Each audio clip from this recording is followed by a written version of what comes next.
Hoy octubre 10 del año 2012.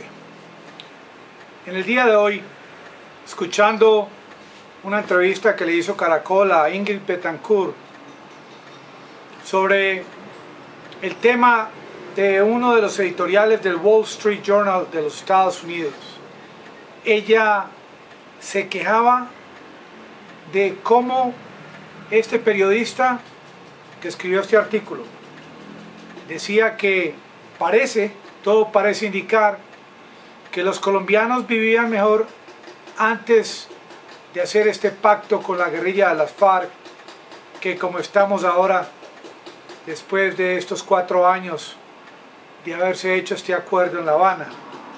Y decía ella que le parece muy injusto este planteamiento, puesto que este periodista de este periódico solamente ve como bueno los resultados económicos de cómo, a pesar de tanta violencia, el país realmente tiene unos índices aceptables a nivel de la economía internacional y de cómo sus ratings y sus puntajes para poder acceder a préstamos internacionales están en muy buen estado económico.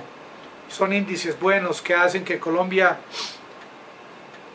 se vea bien económicamente ante el mundo, porque obviamente Colombia ha quedado bien con los préstamos y ha pagado, cosa que otros países no lo han hecho. Pero decía Ingrid Betancourt que la otra cara de la moneda es qué está ocurriendo en nuestro país para que esos índices se vean tan bonitos y muestren una imagen de una economía radiante de Colombia ante el mundo.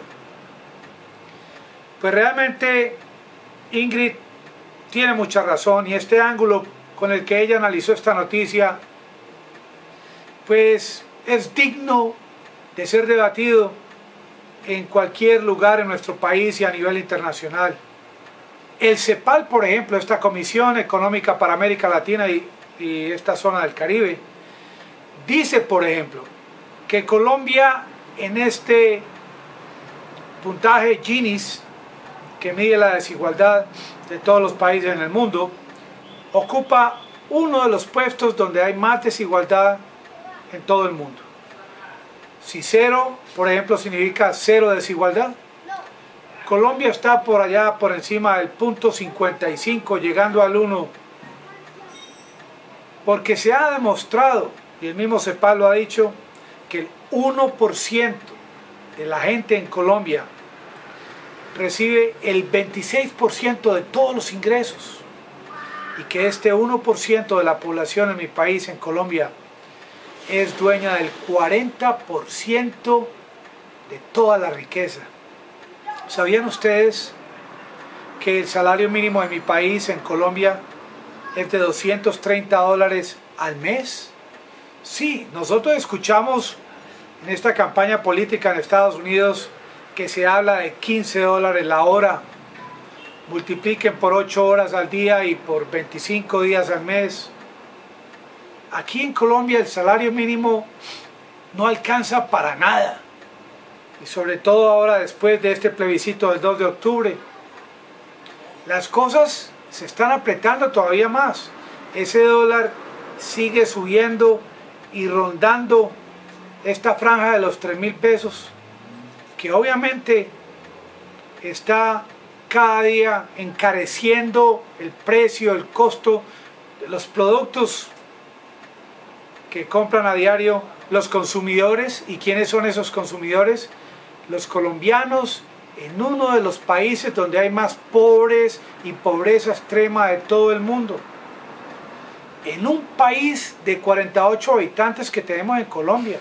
¿Sabían ustedes que solamente fueron a las urnas a votar 12 millones de estos 48 millones? Y estos 12 millones en las elecciones del pasado domingo se definieron por 55.000 votos, que equivalen al 0.0045% de estos 12 millones que activamente fueron a votar, lo que significa que en nuestro país el 30% de la población de colombianos son considerados las mayorías. Pues obviamente, como Colombia es un país democrático en el cual la mayoría es la que decide, en nuestro país el 30% de la población decide sobre todo el resto. Y vimos como todos los estudiantes que salieron a marchar en estos días, muchos de ellos que no pueden votar, pertenecen a este 62% de los que se abstuvieron de ir a las urnas.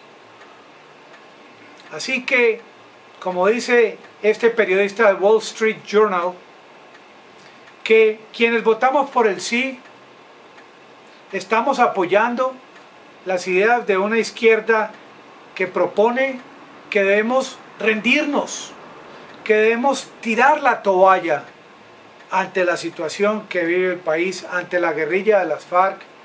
Pues les cuento que nosotros vivimos en este barco que se llama Colombia. Hagan de cuenta que este barco está en la mitad del mar y nosotros estamos viviendo acá. Vivimos con la guerrilla de las FARC, con el ELN, con grupos de paramilitares, con la población civil, con quienes no tienen nada que ver con este conflicto. Y en este barco, los que mandan, la élite de Colombia, la que tiene acceso a las mejores universidades del mundo, a la mejor salud, la mejor educación, los mejores puestos en el gobierno, las mejores exenciones en los impuestos. Esta gente que domina nuestro país y que habitan en este mismo barco que se llama Colombia, también forman parte de este grupo con el que los colombianos, esta mayoría de colombianos, que Colombia tiene 48 millones de habitantes, tenemos que convivir con el gobierno que tenemos, con las fuerzas militares que tenemos, con la situación de la guerrilla que hay, de los grupos subversivos, de las BACRIM, de los grupos de vándalos, de todas estas estructuras paramilitares y de todas estas estructuras de delincuentes que de una u otra forma viven en este mismo barco que se llama Colombia. Y cuando fuimos a votar, fuimos como con esta idea de que la convivencia sea más aceptable.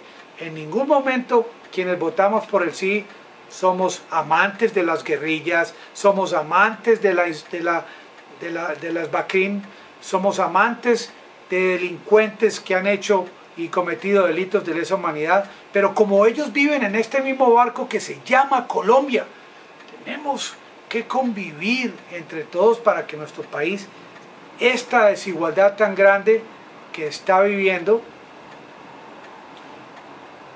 la podamos superar, porque aquí hay campesinos que tienen hijos brillantes, que para ir a la universidad o para ir a estudiar dependen de $230 al mes. Y para la información, para este periodista del Wall Street Journal, estas guerrillas de las FARC que empezaron en Colombia en 1964, no lo hicieron porque el gobierno aplicaba justicia en esa época y porque había igualdad. Al contrario, desde esa época viene la desigualdad en mi país y aún hoy en día la estamos viviendo y mucha gente vive de la nada, de salarios paupérrimos y mucha gente se muere de hambre, de física hambre, mientras las élites de nuestro país, la clase dominante, todo lo tiene. Van a ver pues cómo en esta reforma tributaria de estos días, quiénes realmente van a pagar los platos rotos de este problema de los precios tan bajos del petróleo, de todo este dinero que dejó de llegar a nuestro país. Todos estos platos rotos nuevamente los va a pagar la clase media y la clase pobre de nuestro país. Sería bueno que este periodista de este periódico tan prestigioso, que se cerró de banda para un lado nomás, venga a nuestro país, hable con la gente, estudie, vea la historia de estos últimos 50 años para que le dé cierta posibilidad a su artículo de tocar el tema una vista más panorámica y no tan cerrada como lo vimos en el día de hoy. Medellín yo estampo camisetas de moda, publicidad, gorras, mugs, overoles. Estampo camisetas para que sus empleados se vean como $1.000.000. Celular WhatsApp 314-625-9904. Correo electrónico santiago.gutierrezbpequeña@hotmail.com. Mañana con otra historia. Tenga una feliz noche.